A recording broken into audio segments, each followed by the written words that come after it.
네, 안녕하세요, 여러분. 저는 의정부 훈민중학교에서 근무하고 있는 고윤경이라고 합니다. 반갑습니다. 네. 오늘 저는 선생님들과 함께 개념, 제목 너무 멋있지 않나요? 개념. 제가 지었거든요. 개념. AI로 묻고 탐구로 답하다. 그래서 이 제목에서 느껴지는 것처럼 우리 요새 핫한 개념 기반 뭐 탐구 학습부터 시작을 해서 AI 요새 많이 활용하시죠, 학교에서도 챗GPT 이런 거. 근데 어떻게 활용하는 게 교사에게도 또 학습자에게도 좋은지 이어서 강의를 하도록 하겠습니다. 저는 뭐 할 때마다 항상 제일 먼저 생각하는 게 비전입니다. 비전. 네. 2022 개정교육과정도 그래서 처음에 비전을 그냥 막 넘기시잖아요. 전 비전을 쳐다봤어요. 저 비전이 하나도 새롭지 않는 거예요. 저 비전을 공부를 했죠. 그랬더니 키워드가 이렇게 포용성, 창의성, 주도성 이렇게 나옵니다. 혹시 여기 뭐 수성님들 많으시긴 한데요. 2022 개정교육과정에 저 키워드 3개로 비전을 완성해서 완성형 문장으로 한번 제안해 주실 분 계실까요? 네, 권수성님 오늘의 1등 저 3개 영어로 시키지 마. 네, 뭐라고 하면 좋을까요? 앉은 자리에서 그냥 편안하게 비전 저 3개의 키워드를 넣어서 2022 개정교육과정 비전을 만들어 주세요. 주도적이고 포용성과 창의성을 갖춘 문제. 박수 쳐주세요. 네, 네, 감사합니다. 수성이 감사합니다. 네, 그 중에서 하나만 꽂으라면 뭘 제일 중요하게 봐야 될까요? 주도성, 그쵸. 주도성. 뭔가 빨간색 보셨죠? 네. 그래서 포용성과 창의성을 갖춘 주도적인 아이들을 우리가 길러낸다. 2022에서는 그렇게 얘기를 합니다. 그래서 포용성 나왔는데 저는 처음에 포용성이 딱 봤는데 포용성 뜬금없다. 갑자기 포용성 뭐야? 이렇게 생각을 했었어요. 근데 정말 많은 의미가 내포되어 있다는 걸 알게 됐습니다. 저 포용성의 배경은 뭐냐면 혐오, 갈등, 그리고 지금도 진행 중인 전쟁, 그거를 우리가 해결하기 위해서 가장 중요한 덕목으로서 포용성. 그럼 포용성을 갖추기 위해서 우리는 공동체, 시민의식, 민주주의, 세계 시민의식 다 연결된다는 거죠. 그런 것들의 교육이 이루어질 때가 포용적인 아이가 되는데 이 아이가 창의적으로 나가야 된대요. 근데 창의성은 저도 이제 여기 수성님 선배님도 계시지만 저도 한 20년 동안 창의성은 제일 많이 들었던 것 같아요, 학교에. 인성 창의성은 늘 들었던 것 같아요. 너무 진부하지 않아 했는데 저 창의성이 그 이전의 창의성하고 다른 점이 있답니다. 그게 뭐냐면 미래 사회를 혹시 북한 시대다라는 말 많이 들어보셨나요? 혹시 안 들어보셨다면 검색 찬스. 북한 시대. 어떻게 변할지 모른대요. BUCK인가 그럴 거예요. VUCK. 어떻게 변할지 모르고 굉장히 그러니까 모호성을 띠고 있고 그 다음에 너무 빠르게 변화하고 있고 표준이라는 거 모르겠어요. 이게 표준인가 싶을 정도. 그런 사회에 살게 되는 우리 아이들이 창의성이라고 얘기하는 건 새롭게 뭔가를 자꾸 도전해서 만들어내야 되는 거잖아요. 그런데 이 사회에서 앞으로의 사회에서 우리가 창의성을 얘기할 때는 아까 우리 오프닝 할 때 영학수석님이 이 노래 같이 불러봅시다 했던 그거 실패해도 괜찮아 창의성. 그래서 새롭게 뭔가 도전해도 야 괜찮아 다시 해보자 뭐 실수할 수도 있지 라고 하면서 다시 도전해볼 수 있는 그 창의성을 내포한다는 게 저거랍니다. 그랬을 때 더 이상 이 북한 시대에는 엄마도 선생님도 그들의 말씀이 내일 되면 달라질 수 있다. 진실이 아닐 수 있다. 진리가 아닐 수 있다. 아이들은 궁금한 거 있으면 지금 어디 가서 찾아보죠? 챗GPT? 그죠? 옛날에 한 몇 년 전, 1, 2년 전만 해도 유튜브 이랬는데, 그죠? 네이버도 좀 전 얘기고, 그죠? 근데 지금은 챗GPT잖아요, 다. 그러니까 애들 이미 지식의 생산자이자 소비자인데, 그 아이들이 이제는 의지하지 않아요. 주도성 있게 살아가야지 내 앞에 새롭게 5만 가지, 10,000가지 문제들이 발생했을 때 그걸 해결해가면서 살아갈 수 있대요. 그래서 포용성과 창의성을 갖춘 아이들이 주도성을 가지고 살아갈 수 있는 그러한 교육이 이루어져야 된다라는 게 2022 개정교육과정의 비전이라고 합니다. 기억하실 수 있겠죠? 네. 그런 방향성을 하나 우리가 공유하고 싶었어요. 근데 오늘은 이제 수업 때문에 왔으니까 2022 개정교육과정에서 교수학 방향 4가지를 제시를 하고 있습니다. 요것도 가급적 아예 기억을 해주면 좋을 것 같은데 저는 그중에서 단연 1번이라고 생각하고 1번에 대해서 잘 이해한다면 2, 3, 4번은 사실 따라가는 것 같아요. 그래서 오늘은 1번 하고요. 특히 2번 같은 경우는 2015에서도 굉장히 얘기 많이 됐던 거죠. 그죠? 그래서 3번, 1번, 3번 정도를 초점을 맞춰서 말씀을 드리려고 합니다. 자, 깊이 있는 학습. 요런 표현은 많이 보셨죠? 그래서 선생님들마다 깊이 있는 깊이 있는 학습은 이거야 라는 정의가 있으신가요? 저는 이제 가장 중요한 건 비전이고 두 번째는 개념정의라고 생각을 해요. 제가 뭘 할 때. 그래서 내가 깊이 있는 학습을 공부를 한다면 깊이 있는 학습은 뭐다라고 하는 개념정의가 서야 된다고 생각을 하는데요. 깊이 있는 학습 많이 들어보셨을 거예요. 그래서 많은 선생님들이 깊이 하고 싶어 하시잖아요. 그래서 그러시더라고요. 교과서 거라서 잘했으면 좋겠다 애들이.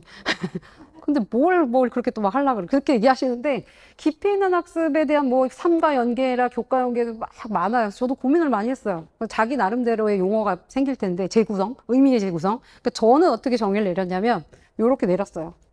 요거구나. 여긴데요. 요거구나. 개념 기반 탐구 학습을 하자는 거구나. 개념 기반 탐구 학습을 하자. 이거 익숙하신가요? 개념 기반 탐구 학습?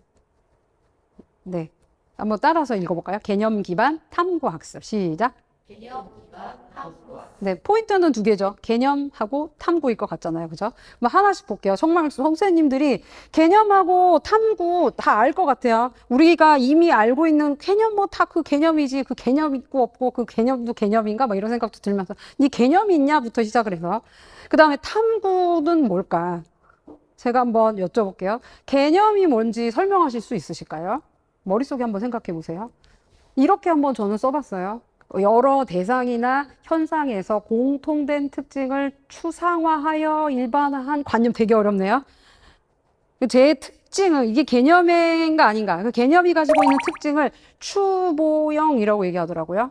얘는 또 누구야? 추보형이가 누구야? 추상적이고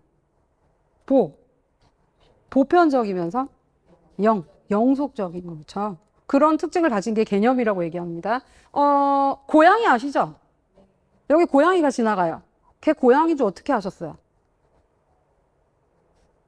또 여기 나가서 이제 주차장 가시고 왔다 갔다 하시는 고양이가 지나가겠죠? 고양이네? 어떻게 하셨을까요? 혹시 그 대상이 어떤 공통된 특징의 고양이들을 많이 보면서 저렇게 생긴 건 고양이야 라고 하면서 머릿속에 그게 일반화 되셨을까요? 네, 그런 생각 한번 해볼 수 있겠네요. 두 번째 탐구입니다. 탐구도 우리가 알고 있죠. 탐구는 뭐라고 생각하시는지. 탐구란? 제가 이제 애들한테 물어봤어요. 애들아, 탐구가 뭐라고 생각해? 제가 아까 앞선 시간에도 선생님 탐구가 뭐예요? 그랬더니 선생님들마다 탐구에 대한 생각이 여러 가지더라고요. 그 중에 친한 과학 선생님이 실험이죠. 이렇게 얘기하시더라고요. 실험. 그러니까 탐구는 과학 시간에 하는 것 같다. 그래서 제가 맨날 그래요. 야, 탐구 사회 시간에도 하는 거야. 사회 탐구 이런 거 못 봤어? 막 이러면서 얘기를 하는데 아이들한테 물어보면 뭐라고 대답하냐면요. 탐구란 생각하는 거 아니에요? 이렇게 얘기하더라고요. 오, 와. 그래서 이제 조금 더 나가서 생각하는 거지. 맞아. 사고하는 거잖아. 그럼 애들이 그때부터 이제 고개를 돌리면서 안 들으려고 하더라고요. 네. 탐구가 저렇게 써 있더라고요. 단순히 정보를 찾는 거 넘어서 의미를 구성하고 질문을 통해서 세상을 이해하려는 세상을 이해하는 의미를 구성한다.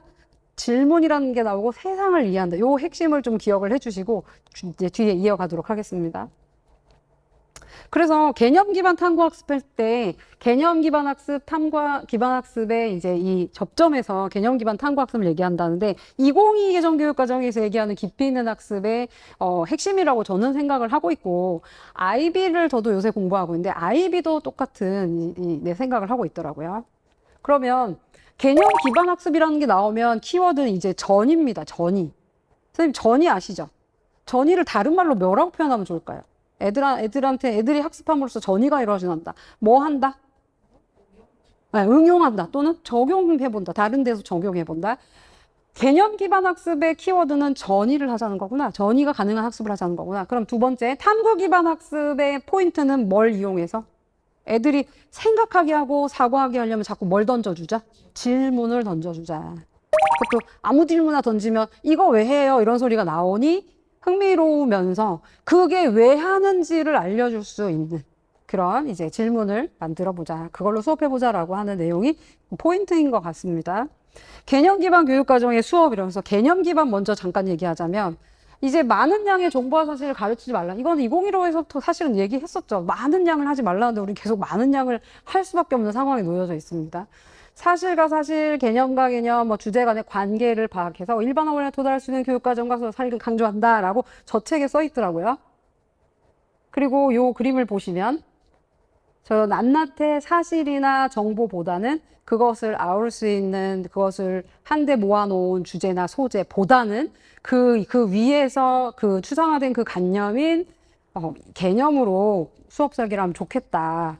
그런 얘기를 하고 있는데요.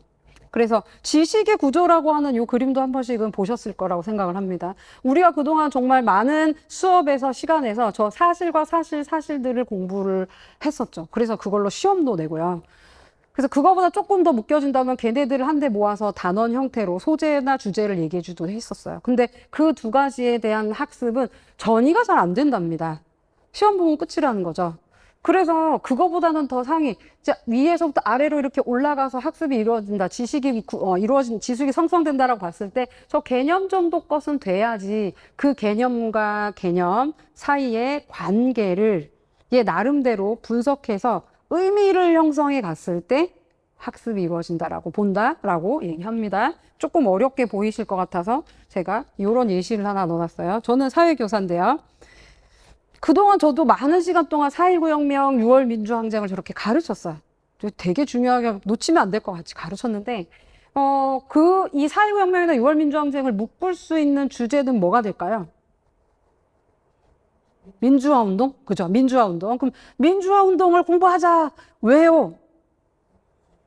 라고 했을 때 말해줄 수 있고 방향을 잡아줄 수 있는 그런 수업이 설계될 수 있으려면 그보다 더 위에 있는 개념 이상, 애들이 현실 사회에 나가서 뭔가 자기 삶에 써먹을 수 있는 그러한 개념들, 뭐가 있을까요? 저기서 말은. 그렇죠. 참여, 민주주의, 시민.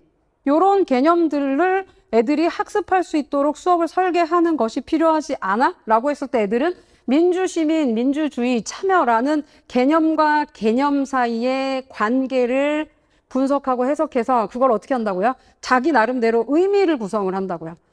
그 의미를 구성해서 나온 게 저렇게 나왔으면 좋겠다. 시민의 노력과 참여로 사회제도는 변화한다라고 하는 그 아이디어를 애들이 얻어갔으면 좋겠다라고 2022 개혁정 교육과정에서 자꾸 핵심 아이디어 써져 있는 거 아시죠? 네.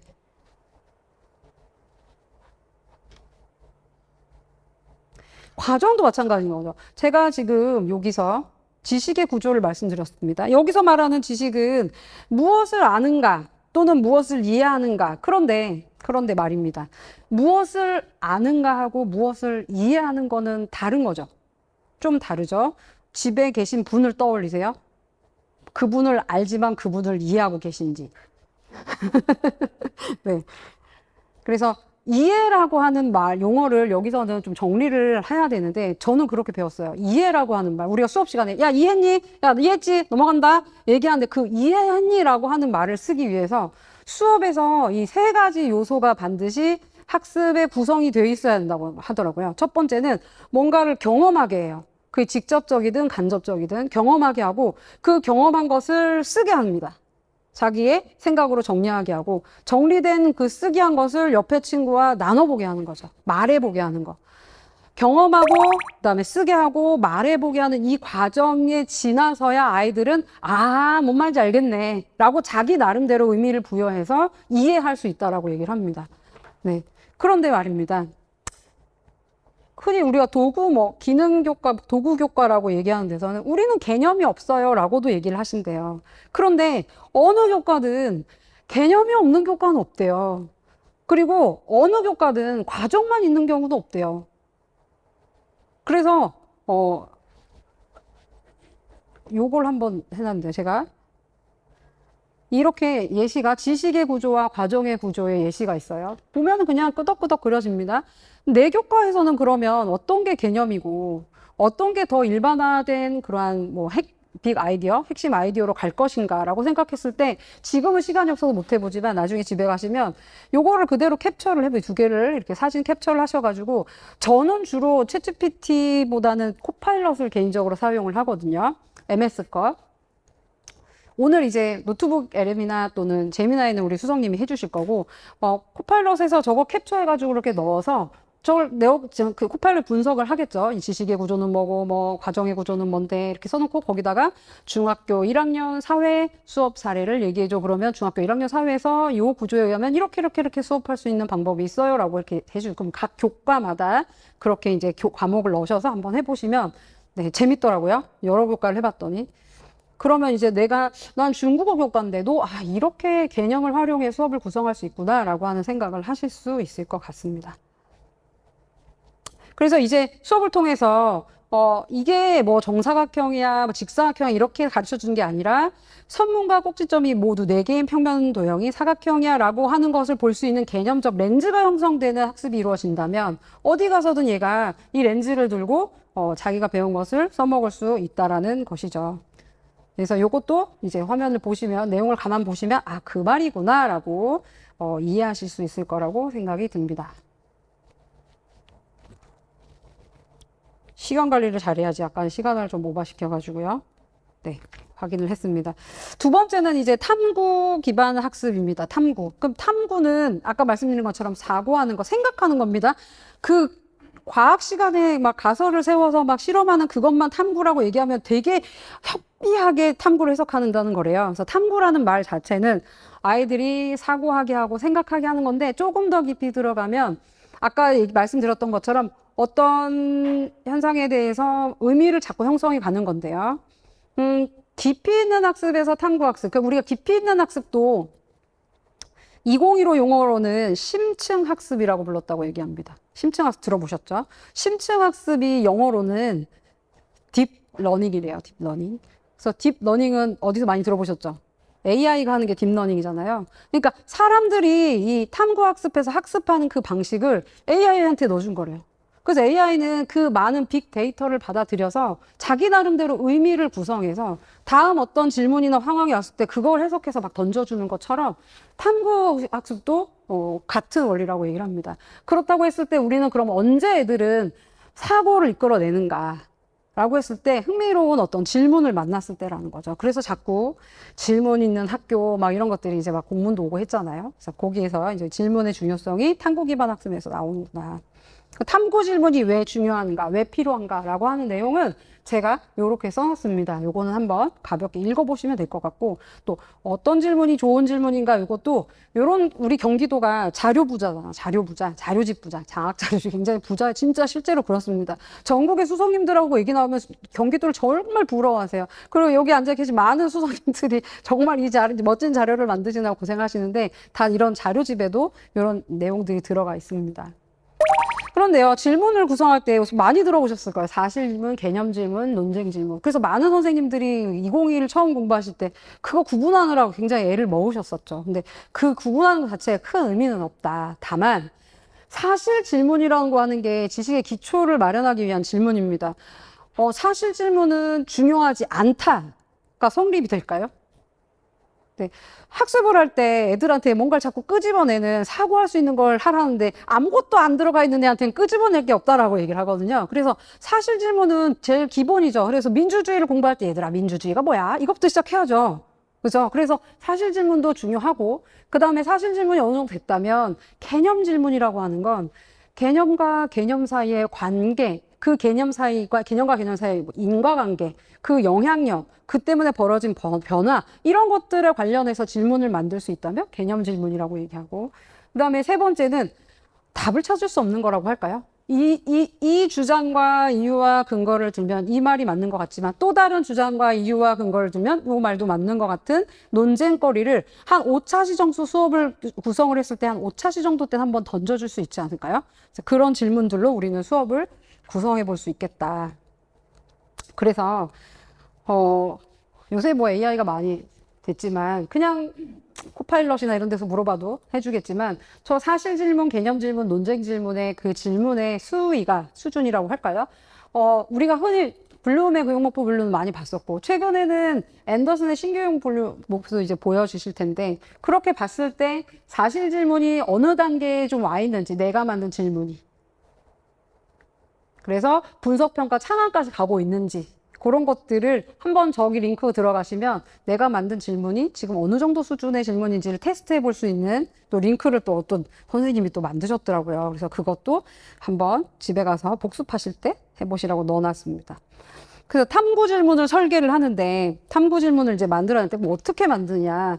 우리는 뭐 교육 활동을 하는데 기본은 교육과정이죠. 그렇죠? 각 교과별 교육과정 안에 성취 기준을 근거로 해야 되겠죠. 그러면 성취 기준 안에서 이렇게 밑에 보이시면 성취 기준 안에서 그 성취 기준의 키워드가 되는 개념들을 뽑아내서 하기도 하지만, 사실 성취 기준을 보시면 성취 기준 분석을 했을 때 지식 이해, 과정 기능, 가치 태도라고 하는 애들이 골고루 섞여 있죠. 2개 내지 3개로 섞여 있는데, 그렇게 섞여 있는 애들은 중학교 단위의 성취 기준이죠.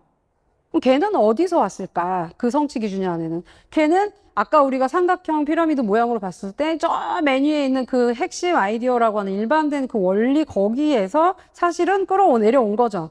초등학교 수준에서는 요만큼 하고, 그 다음에 중학교에서는 요만큼 해라고 이렇게 끄집어 내려온 것들을 생각했을 때, 우리가 이 민주주의라고 하는 거 공부할 때 빼낼 수 있는 키워드, 핵심 개념이라면 저렇게 핵심 아이디어나 성취 기준에서 핵심 개념들을 찾아낼 수 있을 거고, 그거를 가지고 선생님들은 사실 질문, 개념 질문, 논쟁 질문을 만들어 보실 수 있겠죠. 그래서 이따가 선수정님께서 질문 만들기 하는 걸 좀 알려주실 것 같습니다. AI 활용을 해서 만들 수 있는 방법 그때 보면 되겠고, 그래서 결론적으로 개념 기반 탐구 학습이다라고 하는 것이, 우리는 어떤 때는 탐구한다라고 했을 때 뭔가 큰 그림을 그려놓고 이 수업을 설계하지 않으면 맨날 나무에 그것만 돋보기로 들여다보다가 말 텐데, 사실 그 이면에 선생님이 수업을 개념 기반 탐구 학습을 하기 위한 깊이 있는 학습을 위한 깊이 있는 수업을 설계하신다라고 하는 건 사실 큰 숲을 그려놓고 이렇게 점차적으로 들어가는 그 모습을 상상하면서 개념 기반 탐구 학습이라는 것을 이해해야 되지 않을까라는 생각입니다. 그래서 깊이 있는 학습, 제가 말씀드렸죠. 제가 이해하기로 깊이 있는 학습은 이것입니다 라고 했습니다. 아까 우리 같이 얘기했던 건데요. 뭐였죠? 개념 기반 탐구 학습을 하자는 것 같습니다 라고 얘기를 드렸고요.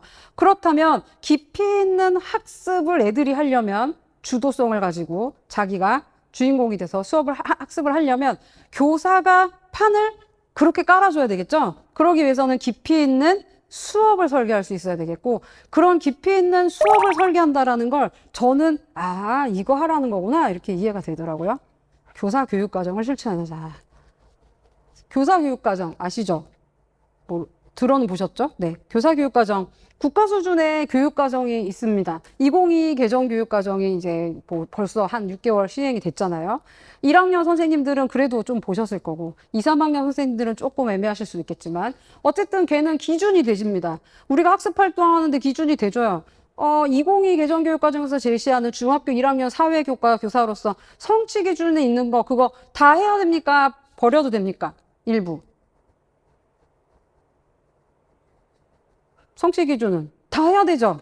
기준이잖아요, 쟤는. 근데 걔를 일부 변형해서 쓸 수는 있어요. 그쵸? 변형해서 쓸 수 있습니다. 어떻게? 교과 선생님들하고 협의해서. 그 내용이 지역 수준 교육과정, 경기도 교육과정 지침에 있어요. 교과 협의를 거쳐서 변경, 수정해서 쓸 수 있다라고. 그리고 학교 교육과정 다 세우시죠. 교육과정 다 세우시죠. 그리고 학교 교육과정, 교육계획서, 교육운영계획서, 저는 이거 만들어야 된다고 생각하는데, 그거 누가 본다고 만들어? 이러신 분도 계시더라고요.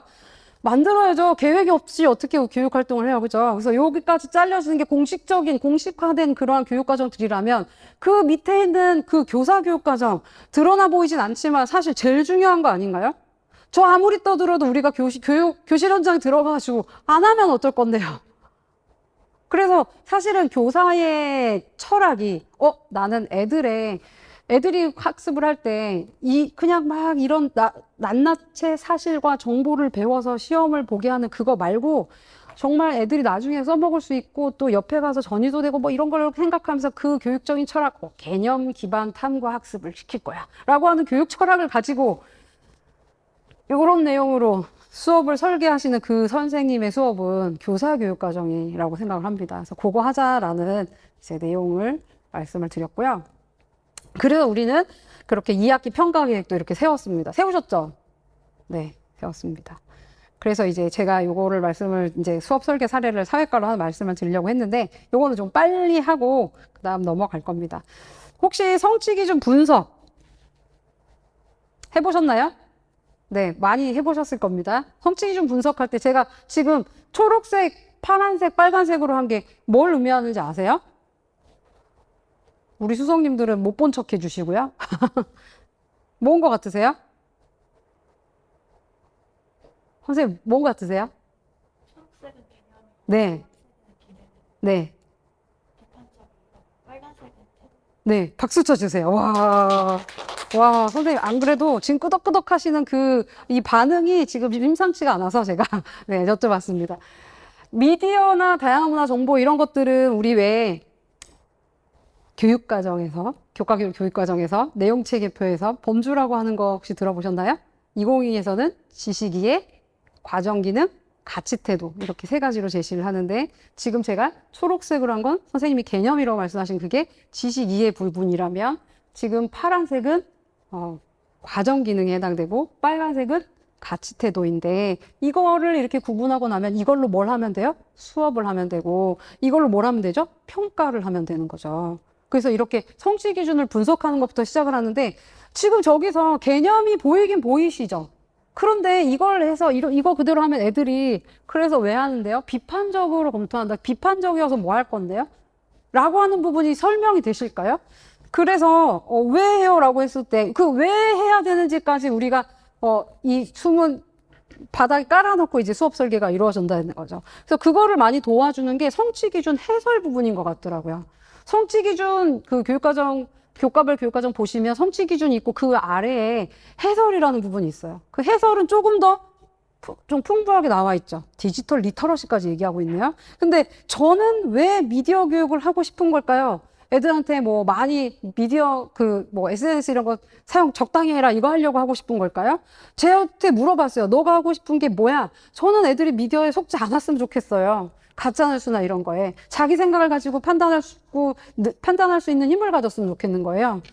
그래서 또 개념을 공부하게 되네요. 마이크로 개념, 매크로 개념, 마이크로 개념 들어보셨어요? 개념도 그냥 교과 안에서만 통용되는 마이크로 개념이 있는 반면에 어느 교과에 내놓든 우리 사회에서 좀 더 큰 개념이죠. 그렇죠? 그래서 예를 들어서 제가 지금 미디어 수업을 하고 있는 것 중에서 보시면 마이크로 개념이면 이런 거죠. 이런 것들이 나올 거야, 아까. 그렇죠? 수업에서 이런 게 다뤄질 건데 매크로를 생각하면 정보와 권력, 관점, 문화 교류. 저는 정보와 권력이나 관점 부분을 얘기하고 싶었던 것 같아요. 그래서 저 멀리, 저 위에, 가장 상위에는 나는 애들이 저런 권력 구조에 연결되는 미디어, 그 다음에 다양한 시각으로 해석한다는 그런 관점이 필요하다는 그 개념을 하나 세워놓고 요런 마이크로 개념을 활용한 수업 설계가 이루어졌을 때 아이들이 탐구 학습이라고 하는 걸 할 수 있겠죠. 그걸 도와주는 게 또 어렵잖아요. 그래서 성취 기준 안에 성취 기준이 있고 성취 기준 해설이 있고 성취 기준 적용 시 고려사항이라는 것들이 있습니다. 그 부분까지 좀 살펴보시면 좀 이런 것들 있죠. 숨겨진 의도, 영향력 이런 것들이 아까 매크로 개념하고 좀 연결이 되죠. 그래서 그것들을 참고하셔서 수업 설계를 하시면 좋겠다. 그래서 뒷부분은 그래서 이 선생님이 이런 수업 설계를 하셨구나. 요게 이제 저가 하려는 미디어 수업의 교육과정 안에 내용 체계표인데요. 핵심 아이디어 있었고 그 다음에 여기 지식이해, 과정기능, 가치태도 중에서 지식이해서 요것 따왔고 이렇게 따온 이걸 꼼꼼히 따지면서 수업 설계를 좀 해보시면 개념 기반으로 가는데 조금 더 도움이 되는 것 같더라. 네, 라는 말씀을 좀 드리면서 요 설명 부분은 이건 자료집에도 넣어놨던 건데요. 그냥 좀 이렇게 구성을 하셨구나라는 참고로만 봐주시면 되겠습니다. 제가 두 번째로 드리고 싶은 얘기는 이거였어요. 이게 아니고. 네. 요거 부분인데요. 그래서 저도 요새 많이 하는 게, 202를 공부하면서 저는 시작한 것 같아요. 배움 정리하는 거, 배움 정리. 그래서 한 5분 정도는 항상 확보를 해서 애들한테 오늘 배운 거에 대해서 뭐 새롭게 알게 된 거라든지 아니면 오늘 배운 개념의 핵심적인 이 키워드를 주고 그걸로 한 문장 만들기라든지 그런 걸 해보는데 저는 요새 막 아프리카도 공부하고 아메리카도 공부하고 하고 있거든요. 그랬더니 이제 애들이 배움 정리하면서 아메리카에 썼던 애가 기억이 나요. 자기가 미국을 갔다 왔는데, 미국을 예전에 갔다 왔는데 그 기억이 나면서 너무 좋았다. 그래서 구글어스 이렇게 직접 자기가 들어가서 뭐 활동을 하는 걸 하고 있거든요. 그래서 그런 것들을 보면서 교사로서 좀 기쁘기도 하고, 아이들이 수업하는데 이렇게 학습하구나. 그리고 기쁘기도 하지만 한편으로는 어떤 아이들은 선생님 저는 오늘 다 못했어요. 너무 어려웠어요. 그런 거를 보면서 또 이게 어떻게 조절해야 되는지를 보게 되는 것도 같습니다. 성찰 부분이 매 수업 시간에 아이들에게 자기 성찰 부분도 되지만 자기 평가도 되겠지만 제가 또 중간중간에 주는 피드백이 바로 형성평가가 되지 않을까라는 생각이 듭니다. 시간 있으면 요 그림을 보고 선생님들하고 이야기를 좀 나눠보고 싶었는데 요것도 한번 보시면서 아이들이 어느 날 갑자기 총괄평가에 갈 수 있을까요? 어느 날 갑자기 시험 볼 수 있을까요? 그 단계 우리가 사실은 진도나 이런 것 때문에 좀 이렇게 어떻게 보면 좀 등한시했었던 형성평가라고 하는 것이 그 과정에서 자기를 돌아보게 하거나 교사가 피드백을 하거나 하는 것들이 정말 중요하다라고 하는 걸 다시 생각을 해봅니다. 그래서 이제 이런 평가 얘기를 좀 나누고 제가 이제 마지막에 드리고 싶은 얘기는 저는 사실 디지털 기기를 활용한 수업을 계속 하고 있는데 그러다 보니까 이제 새롭게 뭔가 기능이 들어오거나 또 새로운 도구가 있으면 저도 관심 있게 보고는 있습니다. 잘 쓰지는 못하지만 그중에 최근에는 되게 재밌다. 이거는 정말 놀랍다라고 생각한 게 논술형 평가에서 이 하이러닝 안에서의 논술 평가예요. 이거 혹시 하이러닝 해보신 선생님 하이러닝 활용 안 하시나요? 안 하시나요? 아직 안 해보셨나요? 아직 안 해보시죠? 네. 하이러닝을 저는 23년도부터 처음 하이러닝 탄생부터 같이 했는데, 그때 제가 하이러닝을 때려쳐야겠다 생각하고, 이걸 만들어 놓고 어떻게 써야 되냐, 이 부분 편집해달라고 그렇게 해야지. 그런데, 얘가 정말 너무나 빠르게 성장을 하는 거예요. 기능 보완이 이루어지고 제가 처음에 하이러닝 이렇게 막 지원단 이러면서 한 20명이 앉아서 교사 집단하고 KT 집단하고 앉아가지고 막 얘기하면 시작을 했는데 그때 엄청 비판적이었죠, 제가. 그러다가 그 다음에 100명의 선생님이 모이더라고요. 그리고 젊은 선생님들이 여기에 뛰어들면서 이 기능이 어때요? 하면서 이 기능이 굉장히 금방 보완이 되고 저도 뭐가 잘 안 돼가지고 하이러닝 안에서 Q&A 올려놓으면 늦어도 그 다음날은 대답이 와 있어요. 회신이 와 있어요. 그럴 정도로 지금 다르게 얘기하면 엄청난 경기도 예산이 하이러닝에 들어간 것도 있고 선생님들의 엄청난 또 노고가 들어있는 것도 맞는데 결론적으로 사용을 해보면 저는 사용을 지금은 굉장히 권장을 드리고 있어요. 네, 저희 학교 선생님들도 되게 신세계가 열렸어요 하면서 선생님들이 놀라 하시거든요. 근데 지금 AI 논술과 관련해서는 2개가 있어요. 하이러닝 안에. 1학기 후반에만 해도 아이들이 그 하이러닝에 접속해서 선생님이 논술형 평가를 이제 올려놓은 거를 아이들이 바로 작성을 해서 제출을 하면 그 시간에 제가 AI 채점을 눌러서 기본적으로 자꾸 트레이닝을 시킬 수 있는 글쓰기. 그래서 적어도 이 100글자짜리를 쓰는데 서술형 논술형으로 봤을 때 만약에 100글자짜리를 쓰는데 거기에 너는 아메리카 얘기가 나올 때는 로키 산맥이란 얘기를 넣었으면 좋겠고 뭐 이런 식으로 키워드 몇 개를 찝어주고 문학을 출제해요. 그럼 애들은 접속해서 그 키워드가 들어가지만 진행이 돼요. 그리고 글자 수 선생님이 정해준 것만큼 써야지 제출이 돼요. 그 연습은 학습할 때 시키는 거예요. 그래서 하이러닝 안에서 그 부분은 논술 진단 평가라고 돼 있거든요. 그거는 수업 과정에서 자꾸 연습을 시킬 수 있는 기능입니다. 그러니까 논술형 평가라고 하는 거를 총괄 평가나 뭐 수행 평가, 지필 평가할 때 그때 얘들아 논술이야, 쫙쫙 나눠 풀어 이렇게 하면 애들은 못 한다는 거죠. 평소 수업 시간에 차근차근 반응지시어라 그러죠. 설명하는 게 뭔지. 비교하시면 비교하는 게 뭔지, 분석하시면 분석하는 게 뭔지부터 시작해서 애들하고 이걸 트레이닝을 한 다음에 시험을 보라고 하잖아요. 하이러닝 안에서 트레이닝을 할 수 있는 논술 진단 도구가 하나 있고요. 그 다음에 요즘 핫한 거, 이것도 저는 사실 놀랍다고 했어요. 저희 과학 선생님도 이거 한번 해보시더니, 우와! 이러시더라고요. 요거요. 그래서 애들이 이렇게 나와요. 점수 바로 나오고, 뭐, 평가, 피드백 이렇게 나와요. 요것도 저는 되게, 재밌다라고 생각했는데, 두 번째는 요번 8월 말인가요? 게시된 논술 AI 채점 부분입니다. 사실 요거는 AI가 논술 채점한다라는 건 작년까지만 해도, 작년 말이었던 것 같아요. 이런 연수를 가면은, 사기업 도구를 많이 연수를 해주셨어요. 클리포라고 하는 도구를. 굉장히 비싸더라고요, 그거.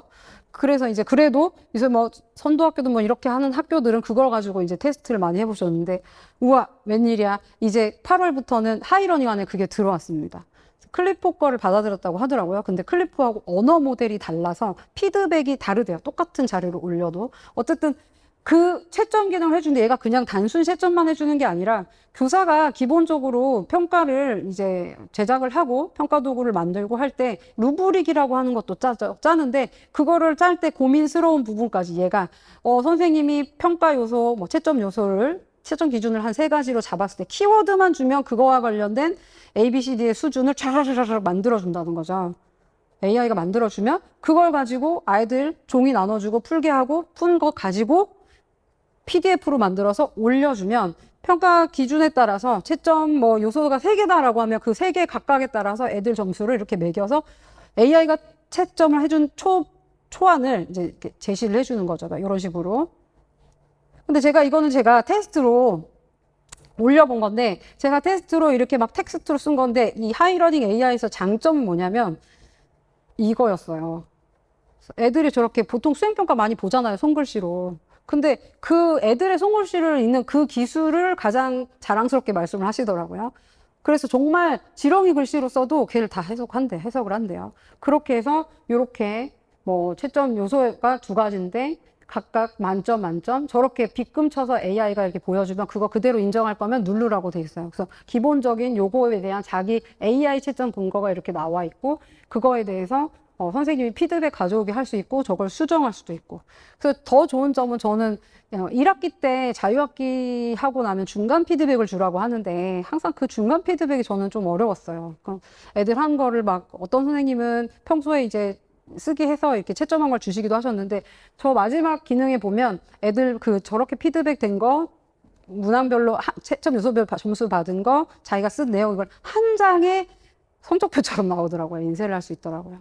그런 것도 잘 활용하시면 도움이 될 것 같습니다. 네, 그래서 이렇게 2가지로 제가 오늘 화면을 보면서 이렇게 해드리려고는 했는데 이게 하이러닝은 초반에 딱 들어가서 논수령 하자 이런 게 아니라 기본적으로 구쿨처럼 반을 구성을 해놔야 돼요. 그런 게 있어서 그것까지 다 보여드리면 어차피 시간이 부족해서 이런 거 있습니다. 소개만 드리고 관심 있으시면 관련된 연수들이 많고 하니까 참고하시면 될 것 같아요. 제가 보기에 이 2가지가 하이러닝에서 이제 비교할 만하고 왼쪽 거는 수업 시간에 연습하는 용으로 쓰면 된다면 오른쪽 거는 총괄평가 결과를 PDF로 올려가지고 채점하는 데 사용하시면 될 것 같습니다. 네, 영어를 못하지만 영어로 써놨습니다. 제가 또 시간 많이 한 거죠. 아닌가? 괜찮아요? 네.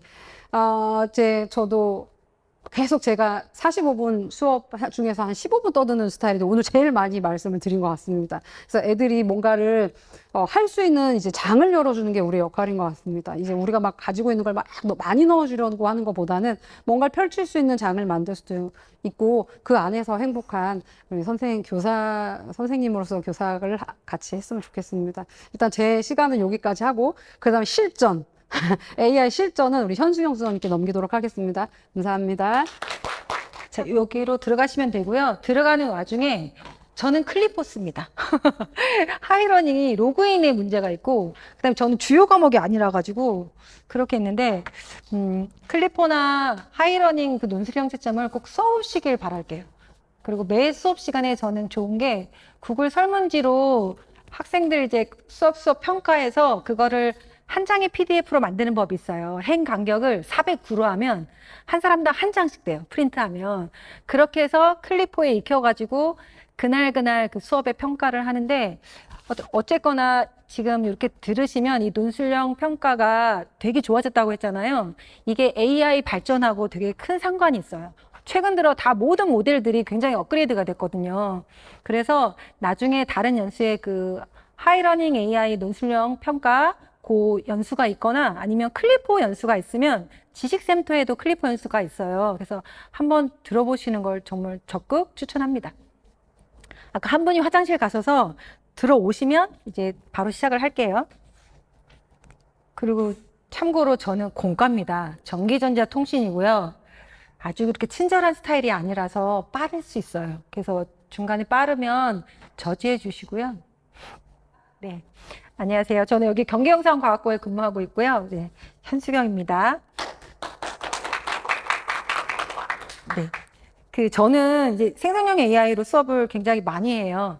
특성화고이기도 하고, 저희 학교 학생들이 못하진 않는데, 기초가 좀 부족합니다. 그래서 아무리 개념학습이라던가 뭐 이런 학습 원리를 가르치려고 해도 들어가 있는 게 없어요. 배경 지식이 없어가지고 잘 안 되더라고요. 물론 애들이 열심히 수업은 잘 들어요. 근데 이게 진짜로 배웠느냐 이렇게 되면 제가 의문이 많이 남아요. 그래서 애들이 첫 번째로는 졸지 않고 수업에 참여하게 하려고 에듀테크도 많이 쓰고, 그 다음에 조금 더 고난이도의 네가 새로운 답에 이런 걸 봐라 이런 식으로 해서 많이 쓰긴 하는데, 이 생성형 AI 많이 들어보셨을 거예요. 사람의 두뇌를 모방한 거예요. 그래서 사람처럼 이렇게 말과 글을 쓰게 하는 이제 인공지능을 말하는데, 이게 단어와 단어 사이 그 관계를 연구해서 굉장히 많은 자료의 데이터를 갖고 학습을 해요. 그래서 그 다음에 어떤 답을 하면 될까 해서 얘가 답변을 하는 거예요.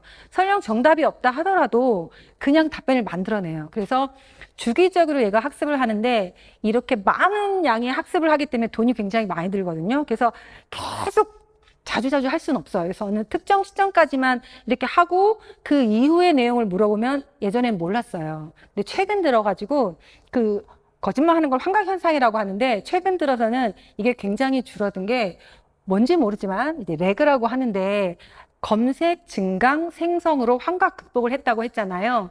얘가 질문에 답할 때 최신 자료까지 싹 서치를 하거나 아니면 선생님들이 올린 자료를 데이터 기반으로 해서 최신 답을 합니다. 그래서 환각 현상이 많이 없어졌어요. 그리고 모든 에듀테크 도구들에 인공지능이 다 들어와 있고, 나중에 잘 살펴보면 이미지 생성이라든가 비디오 생성, 말하는 거 이런 것들이 약간 상향 평준화가 되고 있어요. 그래서 어느 거 하나만이라도 잘 배워두면 다른 것도 사용하기 되게 쉽다 이렇게 되고요.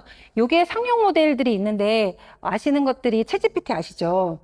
전 세계에서 한 8억 명 쓴다고 오픈 AI에서는 얘기하는데, 실제 잘 쓰고 있는 분들은 한 4억 명, 5억 명 정도 된대요.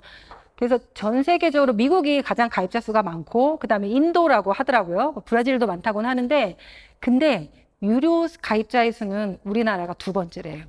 근데 이게 비공식적인 얘기긴 해요. 그래서 이 오픈 AI의 한국 법인이 설립됐어요. 지난 5월에. 설립이 되고 지금 서울지사를 만들고 있는데, 물론 아시아권에선 세 번째긴 하고, 근데 저희는 뭔가 공부하고 막 이런 지적인 것들을 되게 좋아하잖아요. 우리나라 사람들이. 그래서 돈을 써가면서 저걸 하고 있고, 아마 선생님들도 챗GPT는 잘 아셔서 많이 거리감이 없을 거예요. 그러나 제미나이를 전 추천을 합니다. 요새는 구글에서 만든 게 제미나이예요. 원래는 바드였었는데 조금 망했죠. 근데 최근 들어가지고 생각해 보세요. 저희가 모든 거를 다 유튜브도 구글 거잖아요. 그래서 뭐 구글에서 다 검색하는데 이 데이터 양이 얼마나 많겠어요. 그래서 그걸 기반으로도 만든 거라서 되게 빠르고 정확해요. 약간 챗GPT는 조금 감성적이라고 생각하고 되게 잘 호응해주는 스타일이에요. 그래서 좀 더 정확하다. 그리고 챗GPT에 비해서 챗GPT 유료 버전의 느낌처럼 제미나이를 쓸 수가 있어요. 그래서 네, 이렇게 해서, 그리고 워크스페이스라서 구글 문서랑 구글 도우랑 연동이 굉장히 잘 돼 있습니다. 그리고 지금 이제 뭐 에이전트 이런 기능이 있는데, 쿠팡하고 이제 뭐 야놀자 그게 같이 연관이 돼 있다 그래요. 그래서 만일에 내가 어디 여행 갈 건데 장 보고 예약해줘 이러면 얘가 알아서 거기 들어가서 쿠팡에서 장도 봐주고 예약도 해주고 이래요. 물론 시간 단계별로 오래 걸리고, 저는 쓰지 않는 게 제 정보를 다 넘어가야 되니까 그렇긴 하는데, 아마 추세가 그 에이전트 기능이 계속 들어와 있는 것들이 아마 이제 돈도 되고 이렇게 하니까 나중에 지금은 어색할지 모르지만 나중에는 금방 쓰시게 될 거예요. 그래서 여기 보시면 제미나이, 챗GPT, 클로드, 그록 뭐 이런 것들이 있어요. 한 번씩 들어가서 구글로만 이제 가입하면 쉽게 되거든요. 가입하셔서 한번 어떤 건지 보자 이렇게 한번 보면 대부분이 이게 환경이 비슷해요. 여기 채팅 질문하는구나. 여기는 이렇게 서치를 하는구나. 이렇게 보이고요. 한쪽의 내용을 검색한 거를 틀릴 수가 있잖아요. 그럼 그걸 복사에다가 다른 쪽에 그 채팅창에다가 붙여놓고 검증해줘. 이렇게 하면 틀린 거나 아니면 추가할 사항을 검증해 줍니다. 그렇게 해서 교차 검증을 하는 거를 추천드리고 애들도 그렇게 하라고 한번 얘기해 주시면 좋을 것 같아요. 제미나이는 이제 구글이 개발한 멀티모달 모델인데요. 멀티모달이 저희는 글만 쓰는 게 아니라 이미지로 비치기도 하고 영상, 음성 이런 것들이 서로 주고받고가 되는 거예요. 그래서 선생님들이 핸드폰에 제미나이나 챗GPT를 깔고요. 그 음성 버튼을 이렇게 누르면 카메라 촬영이 돼요. 그래서 저기 커피를 이렇게 딱 찍으면 저게 뭐야 이러면 아마 커피 같다. 그럼 커피의 효능에 대해서 얘기해줘 이러면 다 얘기해 주고요. 그 다음에 제가 집에서는 저희 하얀 고양이가 있는데 고양이 붙이면서 얘 품종이 뭐야 이렇게 얘기하면 얘기해줘요. 오드아이의 품종 같네요 이렇게 얘기하고 제가 이 궁둥이 팡팡팡 하면서 궁둥이 팡팡하면 기분 좋은 거지 이랬더니 보통은 이제 고양이들이 이제 소리나 이런 걸로 구분하는데 현재 상태에서는 좀 쉬게 놔두는 게 좋을 것 같아요 이렇게 얘기해요. 왜냐하면 꼬리에 살랑거리는 거라던가 귀 모양을 판단해서 얘가 얘기를 해줘요. 그래서 이 어떤 교수님이 그렇게 얘기했어요. 그 생성형 AI를 이용하는 거는 저희가 글로 배우는 게 아니고 자전거 타는 것처럼 체득을 해야 된대요. 그래서 그냥 많이 사용해 보시는 걸 추천을 드립니다. 그래서 그냥 여기에서 글로 우리가 뭘 배웠다 이렇게 하잖아요. 그런 거 말고 직접 해보면서 어떻게 질문하니까 잘 나왔더라 이제 이런 내용들을 이제 하게 됩니다. 저는 이렇게 수업할 때 저희 학생들이 배경 지식이 적으니까 일단은 개념에 대해서 혼자 공부하게 하기 위해서는 여기 학습 가이드란 기능을 좀 씁니다. 챗GPT에 공부하고 배워요 기능하고 똑같아요.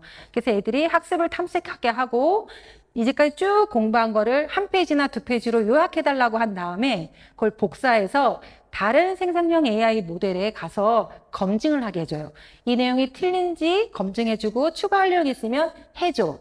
그렇게 한 다음에 저는 또 그 내용을 애들이 조금 배경 지식이 없으니까 반복 학습을 시키면서 조금 더 애들이 많이 익히게끔 해줘요. 그래서 그렇게 해서 부크리에이트 이용해서 정리하게끔 하고 또 거기에 핵심 기능만 딱 빼서 4컷 만화로 만들게 해서 계속 돌아가면서 반복을 시켜줘야 그나마 그 개념에 대해서 조금 이해를 하더라고요.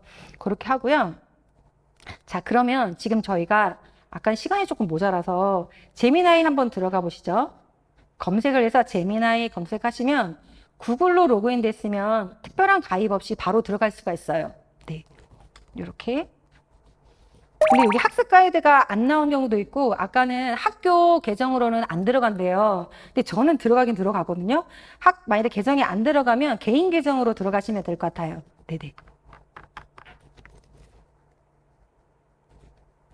자, 이렇게 보시면 이렇게 가이드 학습이 있어요.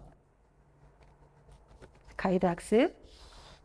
그래서 뭔가를 물어볼 때 가이드 학습하고 채팅하고는 조금 다릅니다. 채팅은 일반적인 상황에서 대답을 해주는 거고요. 가이드 학습은 학습자가 정한 목표에 따라 가지고 차근차근 단계를 밟아가면서 이 제미나이나 챗GPT가 질문을 다시 해요.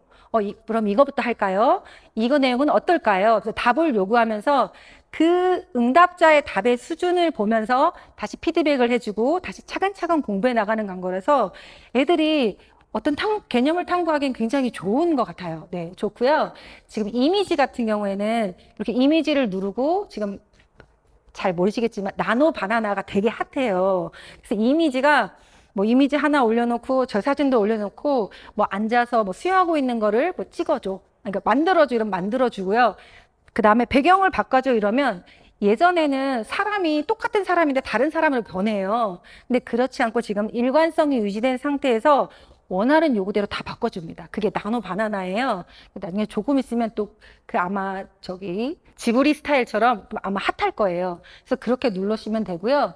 캔버스 할 때도 코딩을 짜거나 어떤 게임 만들어줘 하거나 신청적인 보고서 작성할 때도 여기를 눌러서 이렇게 해서 수정하고 보완을 해요. 이건 조금 이따 하고요. 자, 가이드 학습을 누르시고요.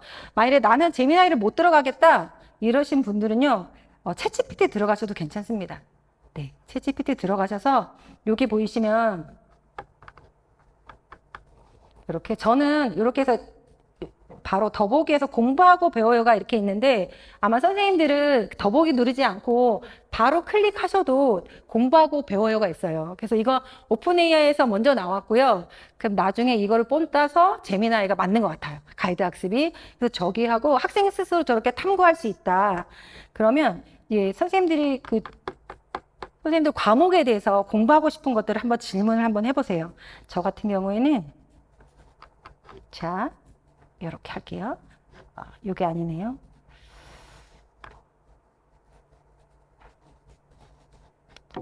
자, 채팅을 이렇게. 혹시 이게 핸드폰이나 돼요.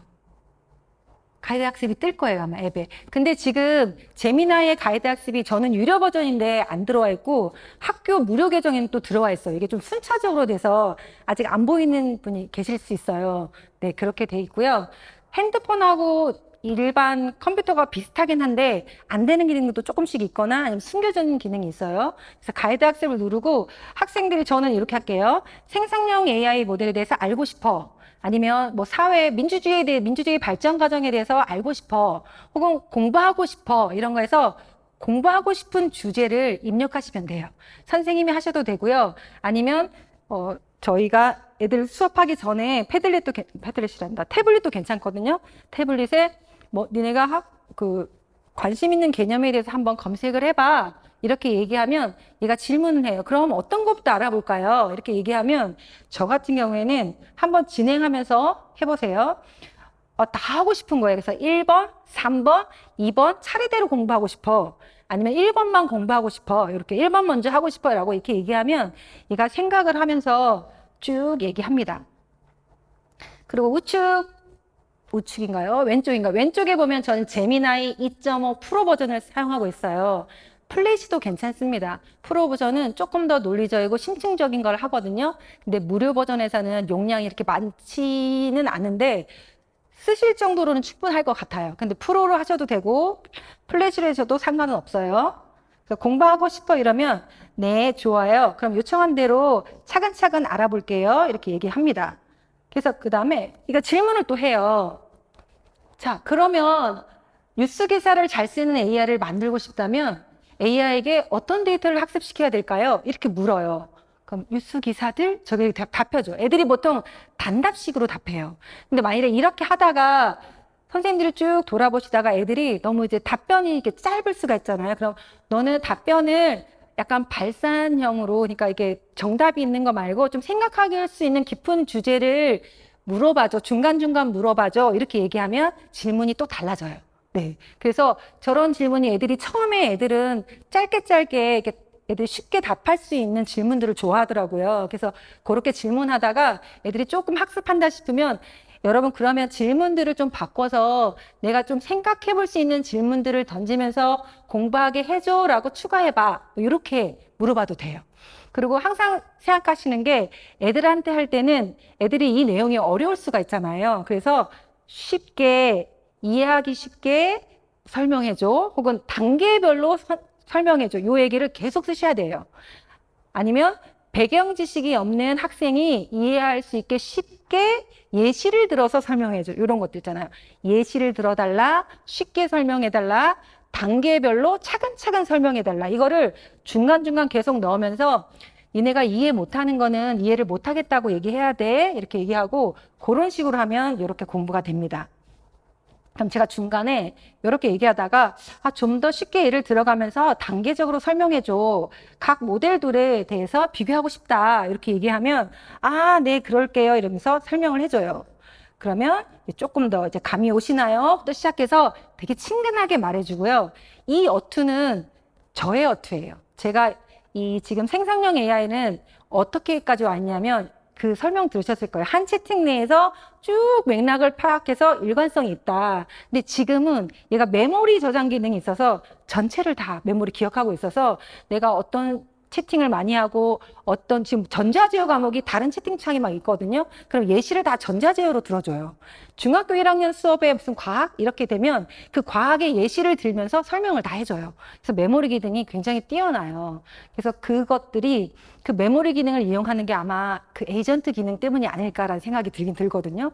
그래서 그렇게 돼 있고 나중에 보시면 그 메모리 기능을 삭제하고 싶으면 삭제할 수 있는 기능도 있긴 있어요. 그래서 그렇게 돼서 나중에 한번 심심해 보면 내가 2025년 6월 달에 한 질문들을 네가 요약해서 얘기해줘 이러면 싹 다 요약해서 이렇게 설명해줘요. 네, 그렇게 하고 이렇게 된 다음에 이렇게 뭐라고 이렇게 많이 하잖아요.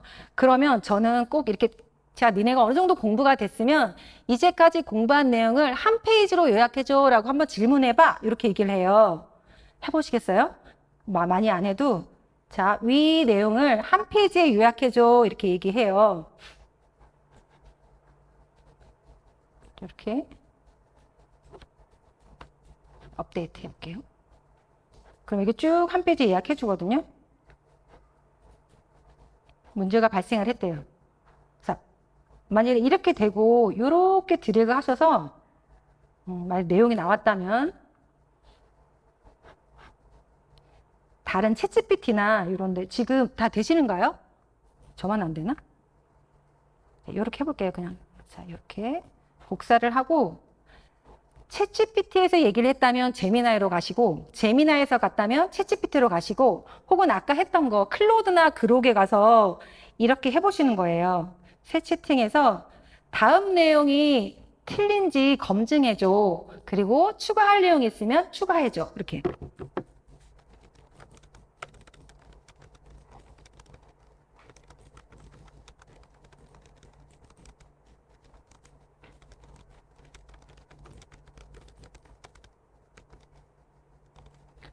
그래서 Shift 키 누르고 엔터 하면 줄바꿈이 되거든요. 그래서 이렇게 해서 이렇게 그냥 치시면 돼요. 네.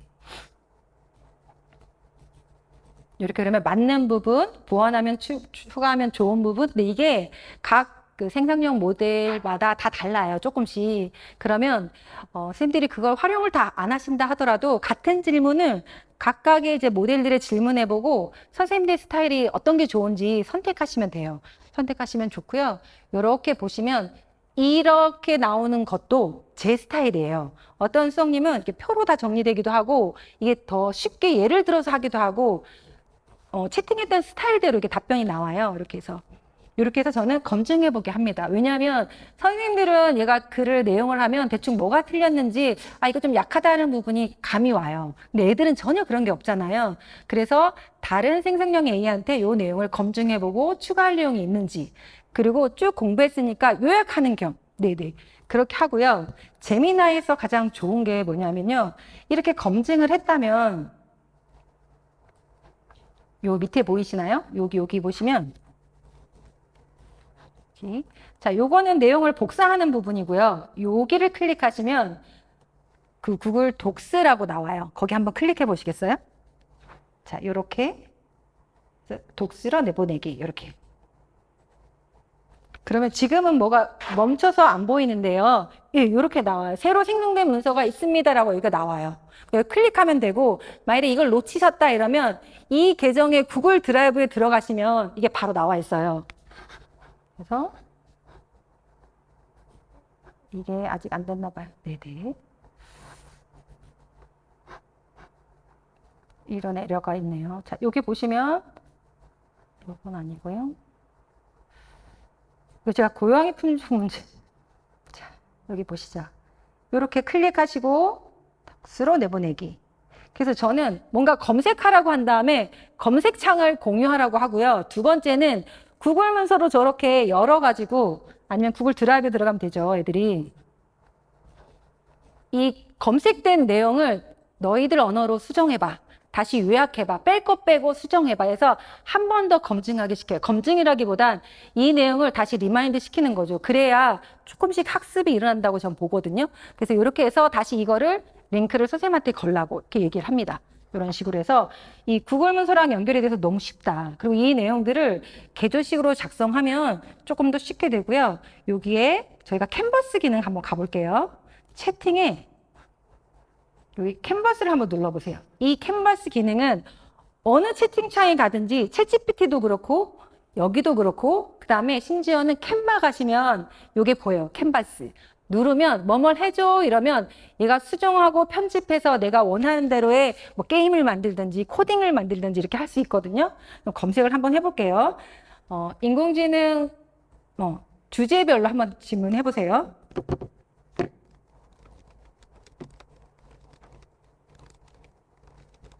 그냥 가볍게 이렇게 할게요. 캔버스를 누르시고 인공지능 발전 과정을 정리해줘 이렇게 할게요.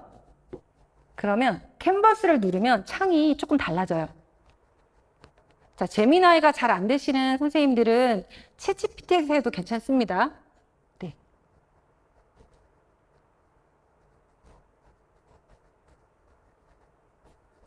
인터넷이 바본가요? 오케이. 네. 요런 창에 떠요. 네. 그리고 지금 보시면 메모가 돼 있죠. 요거는 지금 작동을 한다는 얘기예요. 여기서 멈추지 마시고요. 저게 저렇게 변할 때까지 조금 기다리셔야 돼요. 네네. 이렇게. 그래서 마우스를 이쪽으로 한번 갖다 대시면 내용의 길이가 너무 길다 이러면 길이를 변경할 수도 있고요. 여기 이렇게 어조도 변경할 수 있어요. 클릭해서 뭐 어조를 장중하게 뭐 이렇게 취소하게 편하게 뭐 이렇게 편하게 바꿔볼까요? 네, 바꿀 수도 있고요. 이렇게 지금 네모 있으면 동작이 되는 거예요. 이때는 만지지 마시고 가만 조금 기다리시면 되고요. 얘가 계속 추론하고 이걸 다시 작성하게 되면 시간이 조금 걸리긴 하는데 이렇게 어떠한 질문을 선생님들 보고서도 괜찮아요. 보고서도 이 길게 짧게 어조를 다 바꾸고요. 그다음에 이 부분만 드래그해서 다시 검색을 할 수도 있어요. 네네. 괜찮죠? 네. 그 사실은 제가 이렇게 질문해도 되고 인공지능 발전 과정에 대해서 이제 퀴즈 문제를 만들어줘 게임으로 해서 맞추게 이렇게 해도 돼요. 네, 그런 식으로 해서 원하는 걸, 그러니까 선생님들이 상상하는 거를 언어로 풀어내면 다 구현된다고 보시면 돼요. 지금 사실은. 자, 이렇게 되고요. 수정 제한을 한 것들을 이렇게 클릭하면 얘가 인공지능이 알아서 조금 더 이렇게 수정했으면 좋겠다 하는 부분을 자동으로 수정해주는 기능이에요. 그래서 이렇게 할 수도 있다. 근데 이런 것들을 강의만 들어서 저런 게 있네 이렇게 느끼는 거랑 실제 체득하면서 해보는 거랑 좀 달라요. 그래서 직접 해보시고 이거 애들한테 이렇게 하면 좋겠네 라고 조금 생각해 보시는 게 좋을 것 같고요. 좀 오후는 지금 인터넷 속도는 늦어요. 캔버스 네. 그거 하니까 되게 재밌는데 네. 그거 그냥 선택하지 않고 네. 제미나이에서 네. 입력해서 하는 거와 네. 캔버스를 꼭 눌러서 하는 거와 차이가 있을까요? 그 일반 채팅 프롬프트 창이 하면 그냥 채팅이 나와요. 이렇게 만들어지진 않고. 네, 캔버스는 이렇게 들어가서 이렇게 수정하면서 내가 원하는 대로 계속 해야 되잖아요. 그러니까 물론 무료 버전에서는 이 수정하고 다시 만드는 게 제한적이에요. 제한적이긴 한데 모든 이 캔버스 기능이 그냥 코딩이라던가 뭐 아니면 어떤 보고서 이런 것들을 자신 맘대로 수정하고 편집할 수 있어서 완성본을 내놓는다 이런 생각을 하시면 되고 일반적인 채팅에서는 그냥 빠르고 쉽게 할 수 있다. 그 다음에 거기 심층 리서치는 굉장히 많은 데이터를 검색해서 되게 오래 걸리지만 심층적인 난이도의 보고서를 제출한다. 이미지는 현재 나노 바나나를 이용해서 그 플래시에서 이미지를 구현하거든요. 프롬프팅으로. 그래서 그 역할에 맞게끔 클라켓 하셔야 되고요. 캔버스 기능을 안 누르면 이게 안 나와요. 수정할 수 있게. 그래서 여기에 보시면 상단에 이거를 할 수도 있는데 만들기를 누르면 지금 웹페이지부터 한번 만들어 볼게요. 웹페이지로 만들 수 있고요. 인포그래픽 있잖아요. 저희가 사실 인포그래픽 때문에 제가 네킨 AI를 선생님들한테 많이 가르쳐 드렸거든요. 여기서도 구현이 됩니다. 근데 아주 뭐 예쁘진 않더라고요. 네, 그래서 아직까지 그렇긴 한데 저렇게 한번 구현되는 걸 볼게요. 저도 캔버스 이제 활성화를 돼 있는데 네. 왼쪽 창이 없거든요. 아직 그게 안 떠서 그런 것 같아요. 네네네네. 원래는 다 떠요. 왼쪽에는 저희가 프롬프팅한 질문에 대한 답이 있고요. 좀 더 내용을 보강하고 싶다 이러면 여기에 플러스에서 자신의 자리, 아까 레그라 그랬잖아요. 자신의 자리를 올려서 이 내용을 보강해서 여기를 첨부를 더 바꿔줘. 이렇게 얘기해야 되는 거예요. 그래서 지금 여기서 중요한 건 뭐냐면 내가 뭘 원하지? 어떻게 만들 거지? 이런 약간 구상과 이 구상의 논리적인 흐름을 좀 파악하고 그걸 말로 풀어내면 되는데 말로 못 풀어냈을 때는 아까 채팅창에다가 내가 이러이러한 거를 만들고 싶은데 프롬프트를 잘 못 쓰겠어. 네가 만들어줘. 이렇게 하면 걔가 예쁘게 만들어줍니다. 그거를 복사해서 바꿀 부분만 딱 바꾸셔가지고 이렇게 하면 돼요. 이렇게 보이시죠? 웹페이지를 이렇게 만들고 이걸 공유할 수도 있고요. 이렇게 쭉 나오죠. 또 웹페이지가 이렇게 나오는데 여기에 보시면요. 여기 제미나이 기능을 추가하기 이러면 이 웹페이지 밑에다가 제미나이를 클릭할 수 있는 버튼이 생겨서 웹페이지 상에서 검색을 할 수 있어요. 자, 그러니까 지금 이런 기능들이 다 들어와 있고요. 좀 느리네요. 그래서 지금 네모는 실행 중이니까 건들지 말아라. 건들면 뭔가 버벅거린다. 이렇게 되고요. 여기에서 이제 바로 퀴즈 만들기도 있어요. 한번 퀴즈 만들기 한번 가볼게요. 끝나면. 이게 다들 안 되시나요? 지금? 속도가? 제미나이가 학교 계정에서 그 도교육청에서 풀었거든요. 학교에서 할 수가 있어요. 근데 지금 여기 안 되는 이유는 잘 모르겠어요. 왜냐하면 처음에 이거 안 돼가지고 제가 3, 4월에 도교육청 담당자분하고 얘기해서 다 풀어가지고 확인을 했거든요. 그리고 노트북 LM이 원래는 18세 이상만 됐었건데 최근에 업그레이드 되면서 13세 이상으로 바뀌었어요. 그래서 다 쓸 수 있고요. 네. 제미나이는 13세 이상이 원래였어요. 근데 그 교육용 계정으로 만든 거는 안 되기도 했었는데 다 풀렸고 노트북 LM도 다 풀렸어요. 네. 네. 조금? 네, 애매할 수도 있어요. 맞아요. 네네네네. 그럴 수도 있어요. 네네. 맞아요. 근데 제가 사실은 그 어저께까지 학교에서 다 하다 왔거든요. 애들하고 혹시나 또 뭔가 이런 AI 강의할 때는 맨날 변하니까 바로 전날 애들한테 테스트하고 오거든요. 그래서 내가 잘 돼서 문제가 없겠다라고 생각했어요. 그래서 이렇게 공유를 하고요. 다시 처음으로 제가 돌아가서 요 열기를 하고 여기에서 지금 퀴즈를 한번 만들어 볼게요. 퀴즈. 그럼 얘에 대한 퀴즈가 이렇게 만들어져요. 근데 만들어진 다음에 얘를 좀 바꾸고 싶어 이러면은 여기 색깔도 좀 바꿔주고 무슨 용어도 더 추가해줘 라고 요구하시면 돼요. 근데 요구하면서 보면 제 마음에 100%썩 마음에 들진 않는데 그게 몸으로 체득하셔야 돼요. 질문을 해보면서 아 얘는 이런 식으로 해줘야 되겠네 이런 식으로. 그리고 캔바에서 하면 조금 더 컬러풀해요. 이게 컬러풀하고 GPT도 조금 더 낫습니다. 제미나이는 약간 정확하고 약간 뭔가 준공무원 같은 느낌 그런 느낌이 조금 있어요. 그래서 이 다음을 하시면 제가 이게 튜링 테스트다 이렇게 클릭해서 정답에 설명까지 돼 있고요. 다음 이렇게 누르면 다음에 대한 질문이 있어요. 괜찮으시죠? 그래서 제가 검색한 것뿐만 아니라 여기에 자료를 올리면 이 자료 기반으로 이렇게 만들어 주잖아요. 물론 채팅창에서도 자료를 올려서 이러이러한 퀴즈를 만들어줘 하면 만들어줘요. 근데 여기는 이제 시각적으로 이렇게 만들어주게 됐다. 그래서 다음 이런 식으로. 일단 인포그래픽도 한번 해보세요. 괜찮으시죠? 캔버스 기능을 자 어디다가 채팅창에 캔버스가 보이면 클릭하고 한번 해봐라.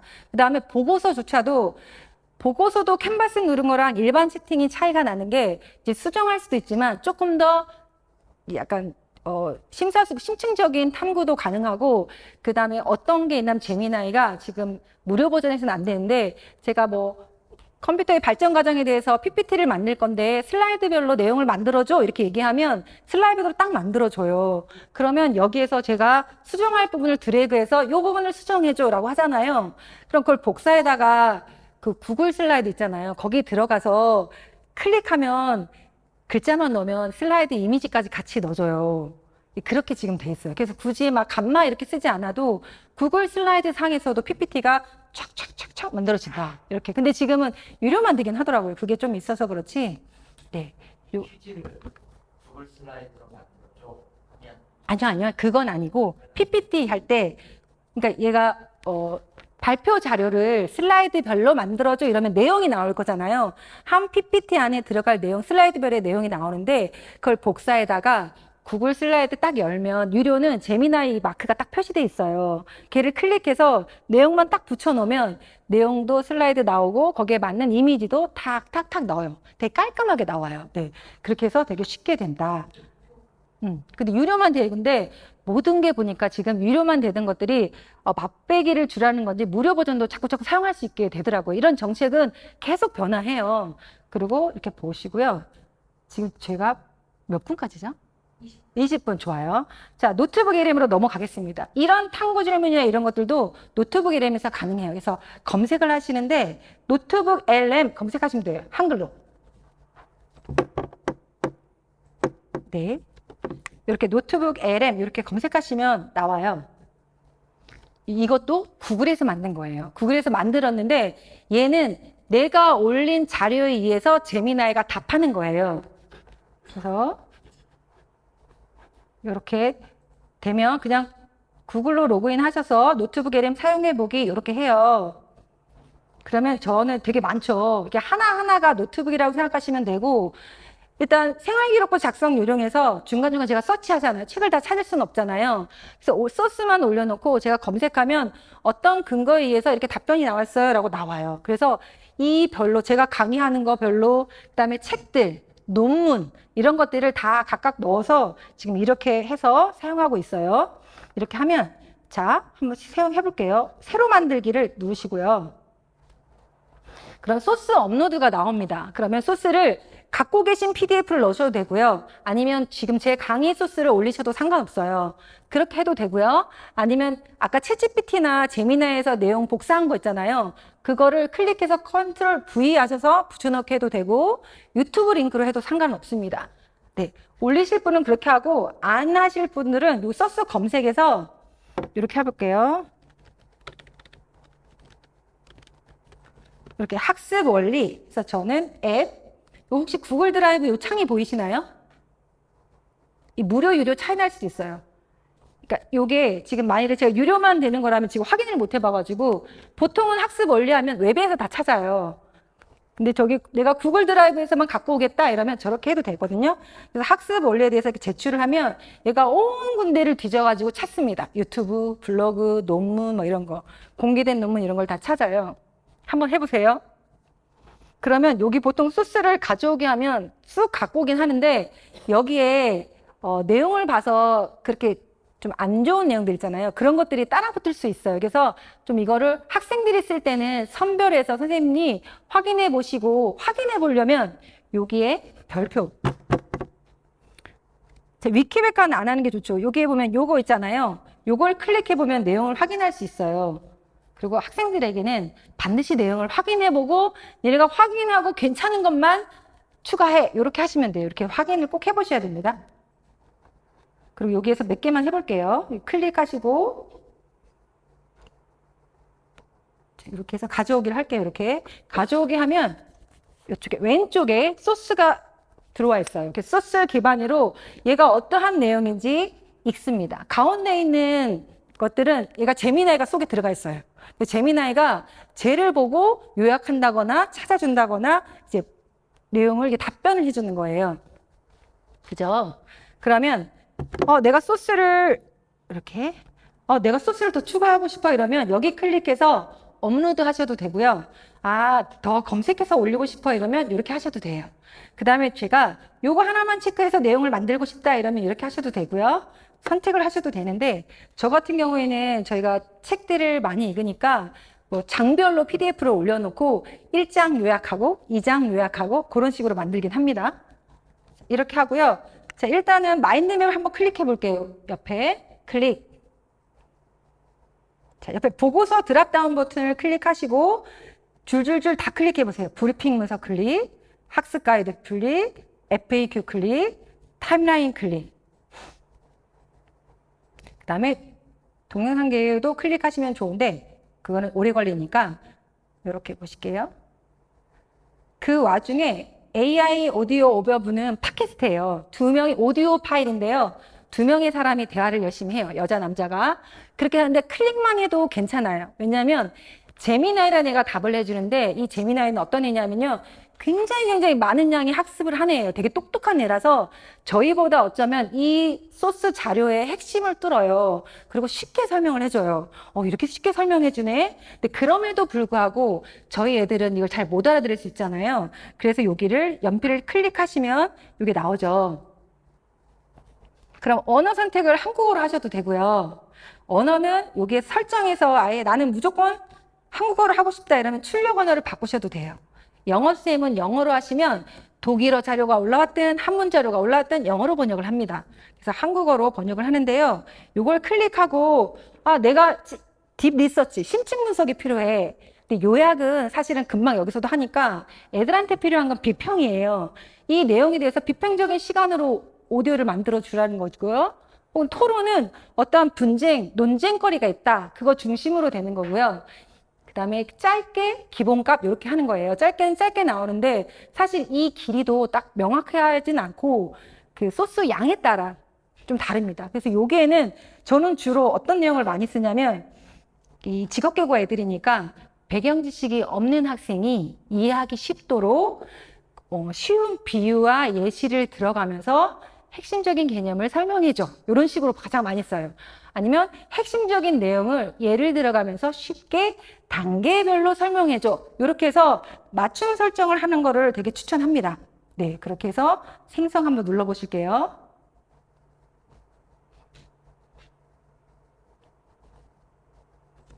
지금 보시면서 계속 다 클릭해보세요. 있는 거 한번 보셔야 되거든요. 그리고 무료인 경우에는 AI 오디오 오버뷰가 3개, 그 다음에 동영상 교육가 3개, 이렇게 생성이 돼요. 하루에. 그래서 매일매일 해보시고, 사실은 제가 이 노트북 LM 때문에 제미나이를 유료 구독한 거예요. 제미나이 유료 구독을 하면 이제 구글 드라이브가 2테라, 그 다음에 제미나이 노트북 LM이 이제 용량이 좀 업그레이드 되죠. 그래서 이렇게 되고요. 제미나이든 챗GPT든 퍼블렉시티든 클로드든 유료 버전을 한번 써보셔야 될 것 같아요. 제 생각에 안 그래도 우리나라가 지금 AI를 권장하는데 교사한테는 어느 정도 하나의 정도 유료 버전은 그냥 줘야 될 것 같아요. 그리고 저 사실 패들렛도 쓰고 뭐 이것도 쓰고 막 이래요. 그래서 디지털 세금이라고 그런 느낌이 들 정도로 예전에 핸드폰 요금이 굉장히 많이 나갔다면 지금은 이거 너무 많이 나가는 거예요. 그래서 이거는 정책적으로 나라에서 그냥 제공해줘야 된다. 학습을 위해서 공공재처럼 써야 된다. 이런 생각이 좀 들어요. 개별로 하기에는 조금 어렵고요. 자, 이렇게 생성을 합니다. 그럼 여기에 보시면 마인드맵이 있어요. 한번 클릭해 볼게요. 마인드맵은 어떠한 새로운 내용을 배우기 전에 안 뜨시네요. 다 뜨시나요? 그러면 제가 다른 데 뜨는 대로 넘어가서 볼게요. 인터넷 상태가 안 좋긴 한가 봐요. 그러니까 제가 이게 전자제어 교과를 가르치는데 애들이 진짜 전자가 뭔지 몰라요. 진짜 몰라요. 그래서 너무 가르치는 게 힘든 거예요. 배경 지식이 하나도 없으니까 착하게 잘 듣긴 하는데 정말 모르거든요. 자, 여기 마인드맵을 한번 가볼게요. 마인드맵이 없나요? 이건 타임라인이고, 자, 그러면 여기 보세요.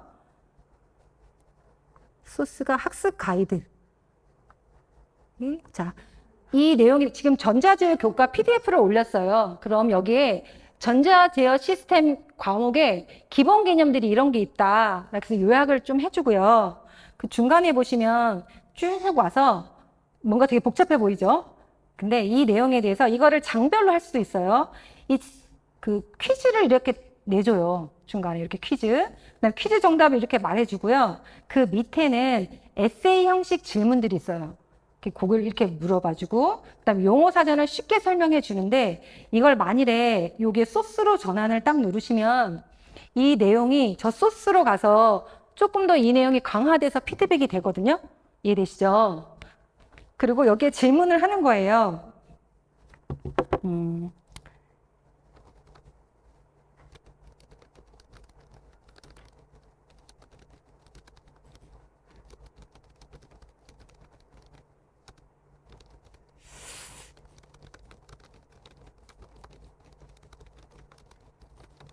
이렇게. 이게 제가 뭐라고 했냐면요. 원래는 유료에는 저렇게 세로 고침 옆에 수준을 설정할 수 있게 돼 있어요.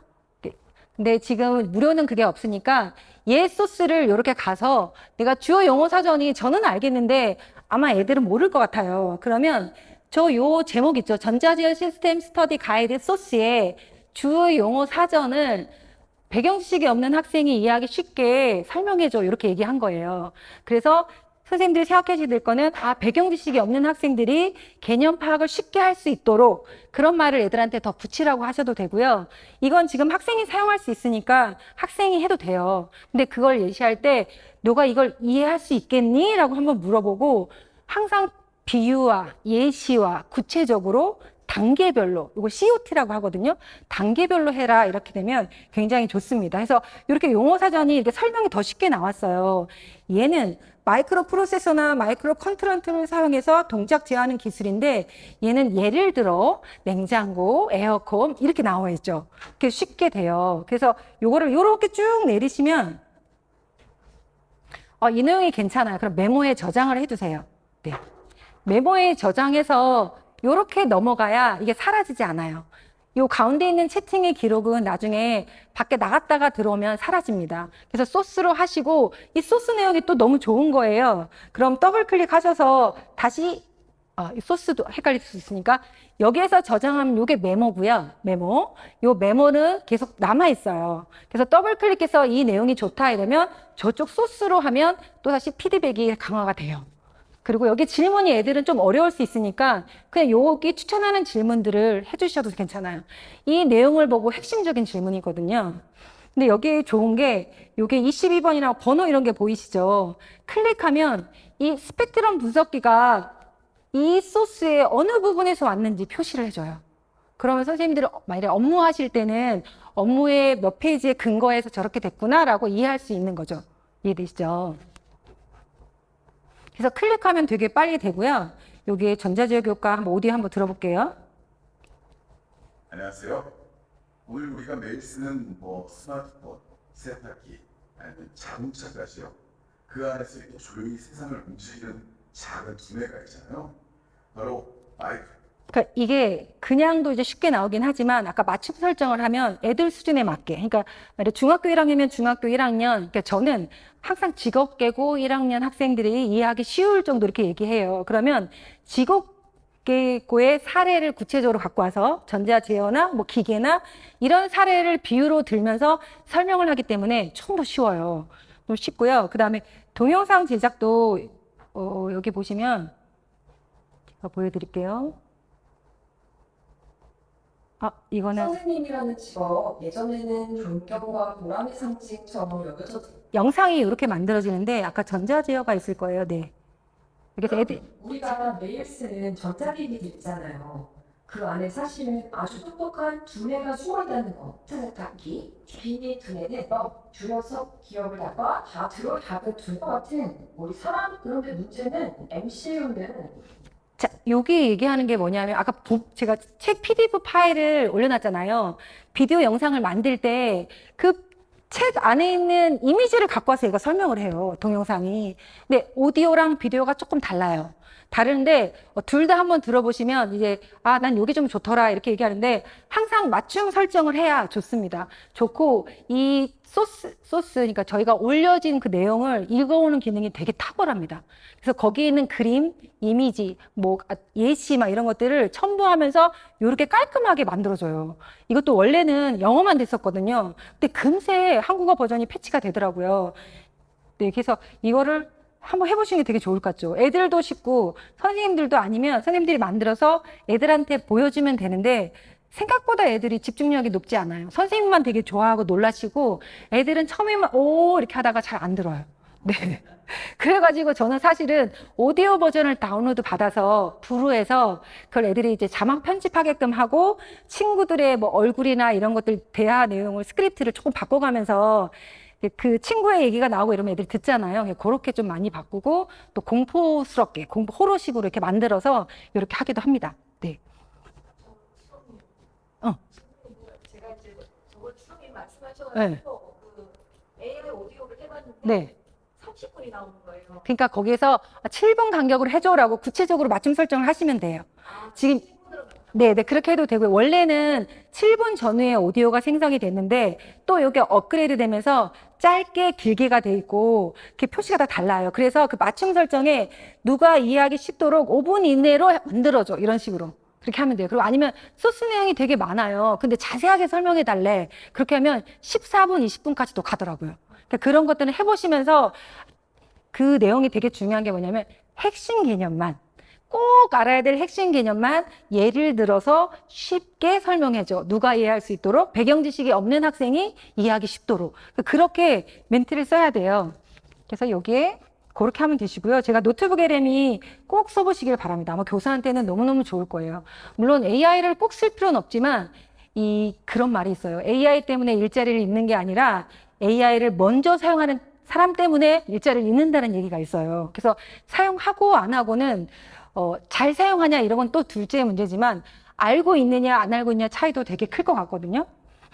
그래서 강의 안으로 돌아와서 이거는 좀 해봤으면 좋겠는데 제가 아까 구글 드라이브에 올렸어요. 그래서 프롬프트 하는 방법이 좀 어려우시잖아요. 그래서 저는 이렇게 한 단계 한 단계를 하나씩 해봤는데 이렇게 한꺼번에 합칠 생각은 안 했는데 어떤 진로 선생님께서 강의를 하실 때 이렇게 하시더라고요. 그래서 얘를 챗GPT나 제미나이 창에서 그냥 채팅을 하는 거예요.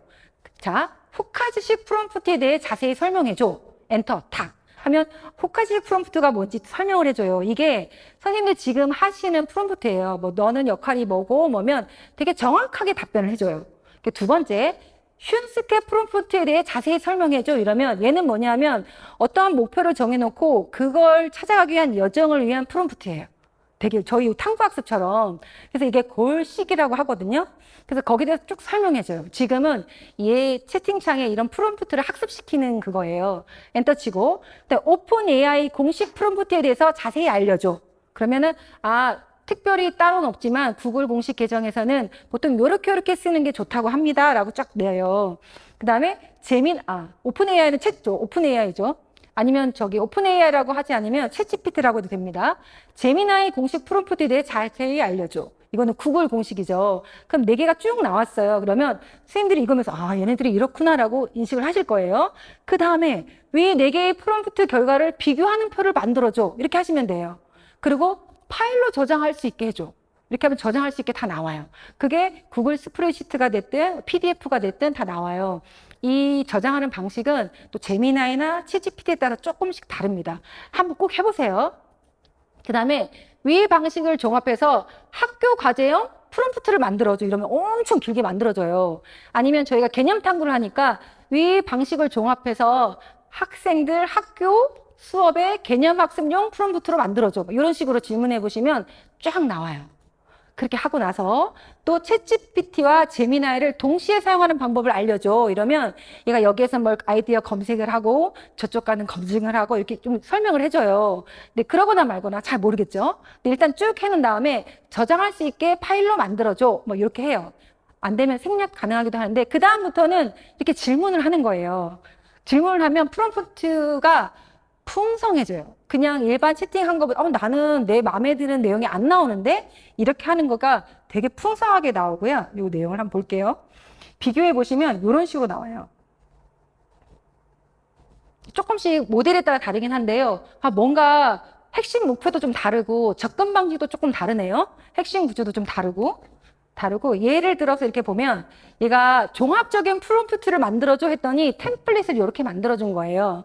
그럼 저는 이렇게 쭉 복사해가지고 전자제어 과목만 입력하면 돼요. 아니면 핵심 개념만 입력하면 되죠. 그러면 그 전자제어 과목이 이게 뭐랬을까? 광합성이라고 했을까요? 예.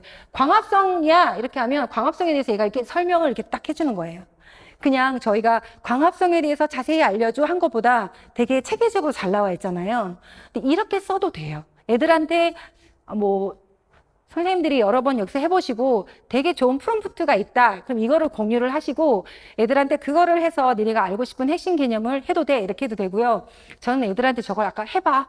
그래서 니네 진로에 대해서 어떻게 할 건지 한번 테스트 해봐 이랬는데 그 무료 버전에서 제미나이 프로를 쓰니까 한도가 금방 좀 차더라고요. 그래서 그 한도 차면 그 내용을 다 복사해서 챗GPT로 가서 다시 해봐. 이런 식으로 했거든요. 근데 잘 하더라고요. 그래서 프롬프트를 이렇게 복잡하게 쓸 수도 있다.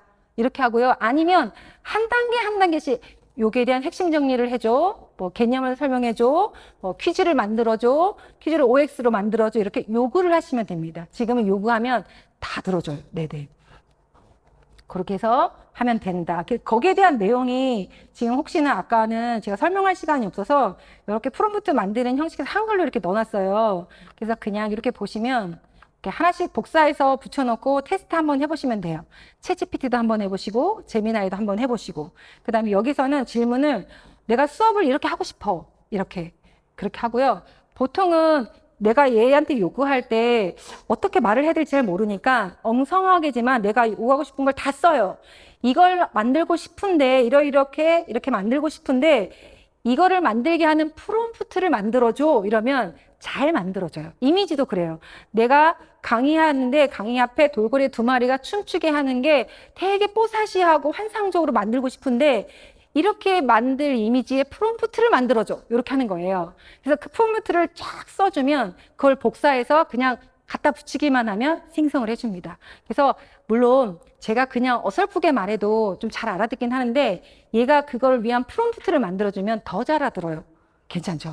네, 그래서 한번 해보시고 뭐 기억이 안 나시면 안 쓰셔도 돼요. 네, 근데 애들을 한번 테스트해보면 이런 것도 있구나. 네, 그런 생각이 들 것 같아요.